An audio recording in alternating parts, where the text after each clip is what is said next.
Christoph Waltz is here. In 2010, he won the Oscar for Best Supporting Actor for his role as a sadistic colonel in Quentin Tarantino's *Inglourious Basterds*.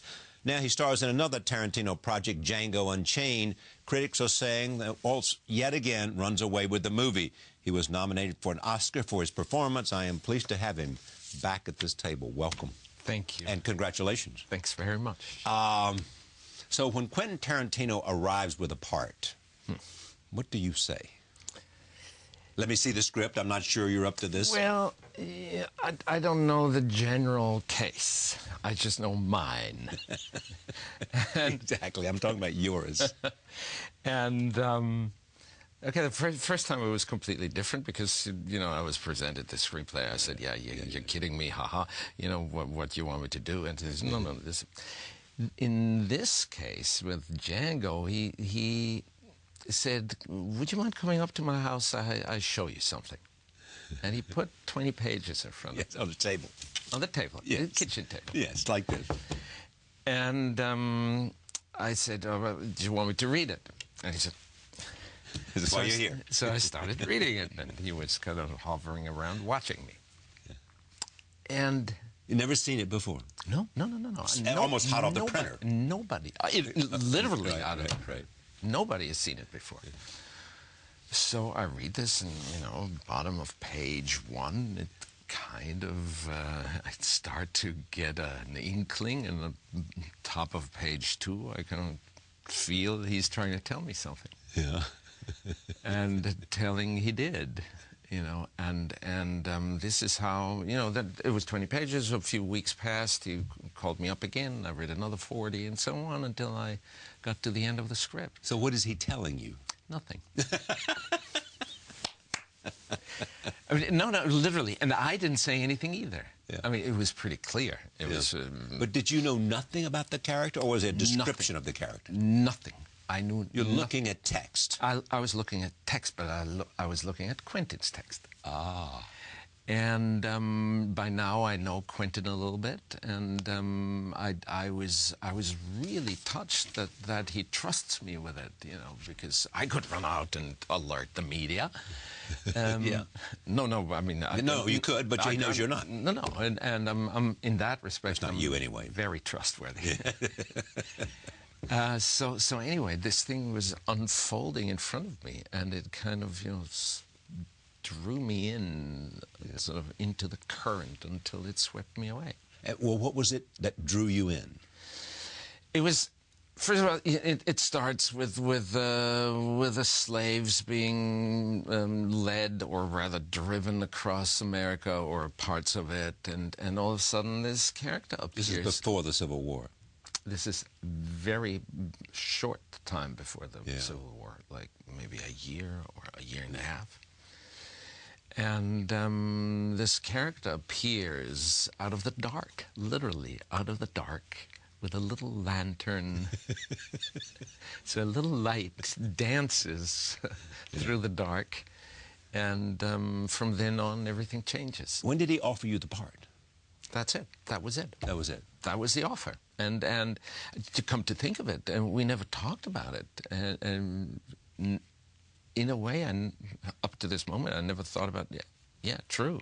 There was no official, it was kind of a self-evidence. Characterize him. Define him. Quentin? Yes. That's almost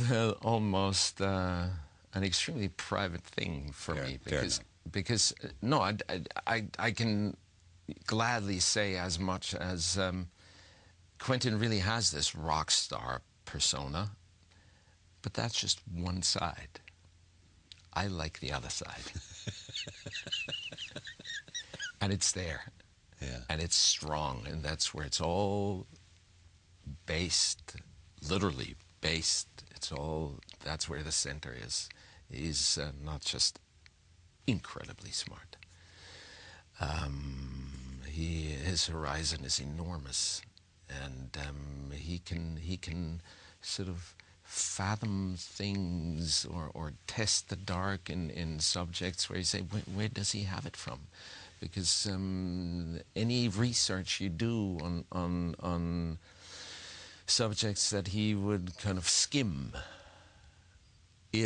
opens up a whole world for you. It's a universe.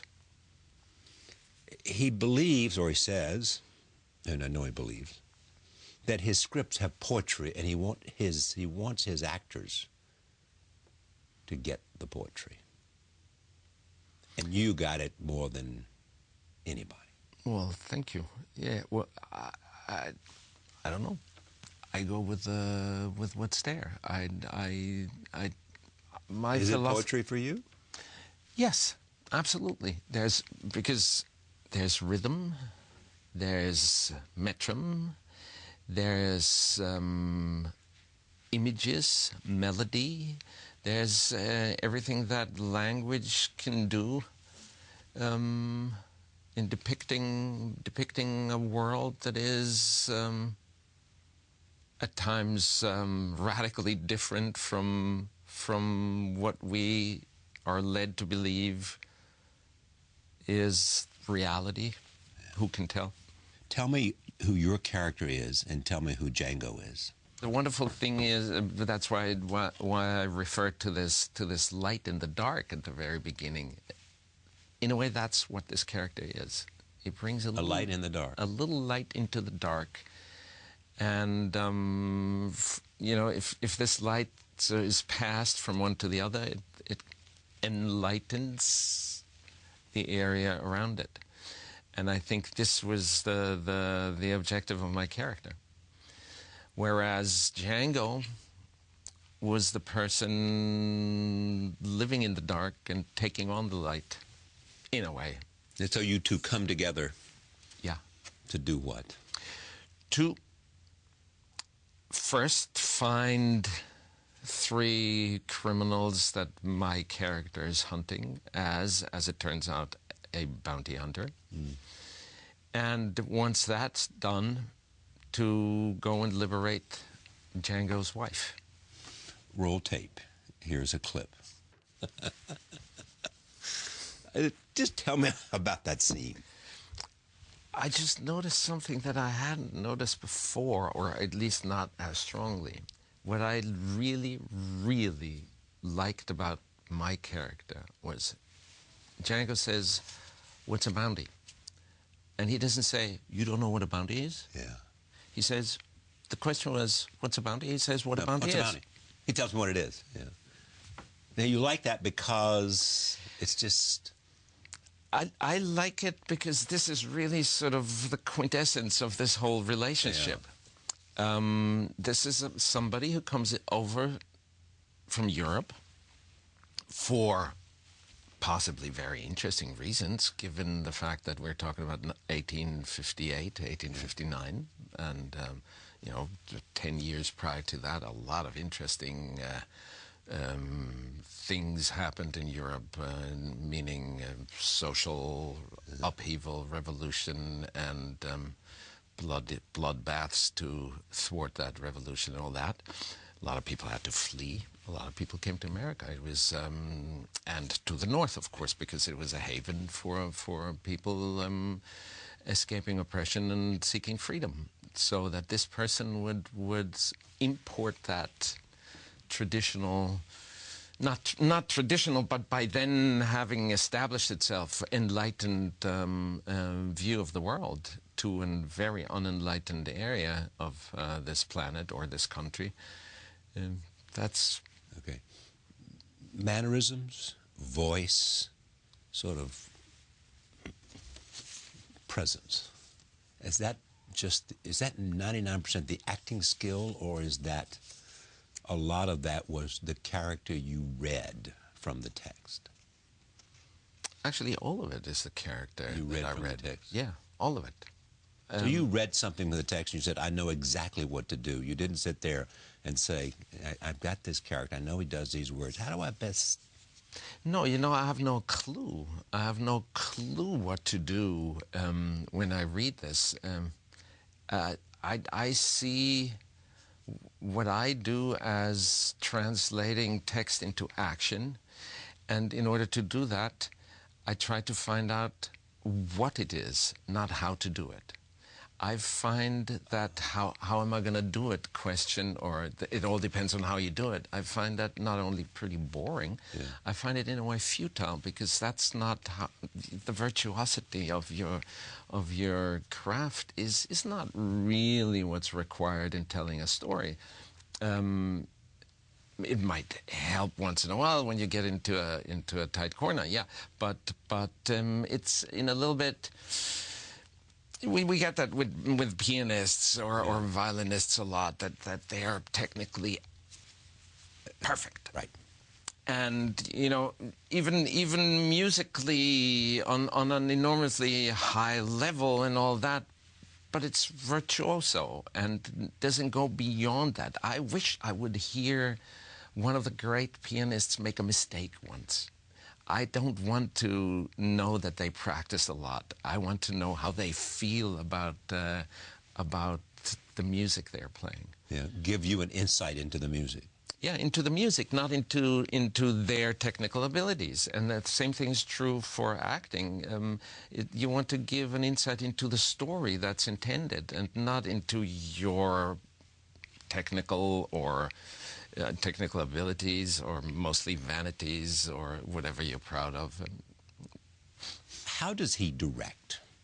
Is he there? Is he, you know, or by the time you hit the stage, what you are doing is, in a sense, executing his plan? Well, I think he has a very concrete plan, and then he goes with a performance. And he abandons this plan willingly, and sometimes even happily, if the performances lead him somewhere else. That doesn't mean that he does not have a plan. He lives within this story for you know, really starting from when he puts pen to paper. And he literally does put pen to paper when he starts writing a movie. I know, I watched him. After Inglourious Basterds, or on that performance, you had this wonderful quote, which you said, Quentin gave you back your career. What did you mean? Actually, correct me as you may. I'm sorry. It's a little. I don't mean to be, you know. But I said he gave me back my vocation. Oh, vocation, very much, and a smart correction. Because I had my career that was puttering along, right, you know, you're right, sort of, you know, in mediocrity, and which yeah, was a lot of reason for frustration, all that. But I could make a living, a decent living, and you know, so. You're doing television and other things. Television and stage, and you know, the occasional movie. But as it kind of, as the wear and tear of a somewhat quotidian existence set in over the decades, and I always tried to really put what I have at my disposal into what I do, because that's why I do it. And increasingly so, I saw that nobody cares. They're not interested in what I have. And yeah, they used it. You know, they said one of the executives, TV executives in Germany said, "Yeah, well, not him. Yeah, well, you can use him for quirky minor parts," and that hurt. Yeah. Because I was really not just years and years and years, but my whole everything I put in what I do. So I tried to get my own stuff together, started writing, started directing, movies falling apart for the same reason. Why would he direct? You know, he can make a living as an actor. Literally, I heard that. And I lost faith. I didn't lose my pig-headedness, but I lost faith. And all of a sudden, you know, Quentin plucks me out of that and puts me in exactly the context that I always wanted to be in. And all of a sudden, I had the feeling that yeah, what I'm after and what I have to offer is actually welcome. And there has been a continuation of that since. Yeah. It's really. I mean, I say that every other day. I feel like having to go down on my knees and thanking whoever it is. I'm overwhelmed by the story because of what it, just the sheer knowing what you had put into it before, and then knowing how life is so mercurial and so, no matter how much talent you have, it is, everybody likes to think that talent outs. I had an extraordinary meeting about 35 years ago. Yeah. With Jean Dalrymple. Yes. Jean Dalrymple was a producer, and she produced all the original Roger Hammerstein on Broadway, and she was an old lady when I met her through a friend. And she stormed into the room and sat down on the chair in front of me, and her feet weren't even touching the floor. She was tiny. And she said, "So, you're an actor?" I said, "Oh, yeah." And she said, "I can see right away that you are a fabulous actor." And I was completely flattered because I was like 20, I don't know, 2. And someone actually could see it in me without me doing anything. And then she said, "But let me tell you this. Nobody gives a shit. The only thing that matters is who do you know and who don't you know." So that was really an eye-opener, because she said it in this very, very honest but amicable and approachable way. She kind of broke it down into digestible bite size for me, because, a young actor full of verve and ambition, to be told, who cares whether you're talented or not? It depends on who you know and who you don't know. Yeah. And she was right. She was right. Now I know Quentin. Now you know Quentin. That is exactly the end line of that story, isn't it? Now I know Quentin. But it's also a whole range of other people too who've played a role too, who come in, who understand, and who contribute to this kind of thing that make Quentin who Quentin is. Yeah, true. No, that's what in the end makes a culture. Yeah. It's amazing to me. So when you look at where you are, what are the choices you have to make? There are geographical choices to be made. You still live in Berlin? Well, I kind of fluctuate now and then. Given the 10,000 miles in between, it's an arduous endeavor.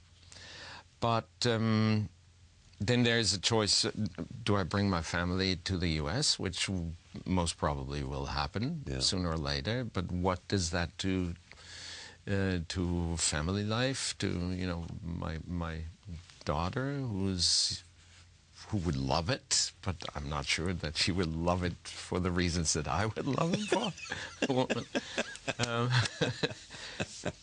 I have a friend who moved back to the United States, and he was very worried about how his kids would adopt, having lived in France for 6 or 7 years. Now they were like early teens.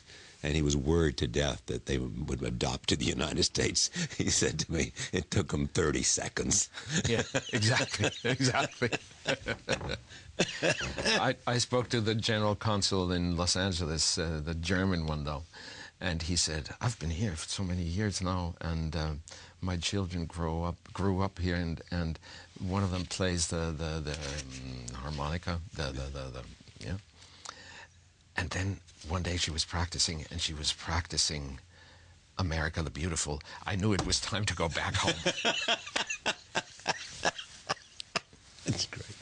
Congratulations. Thank you. It's always great to have you here. Thank you so much. Thank you very, very much.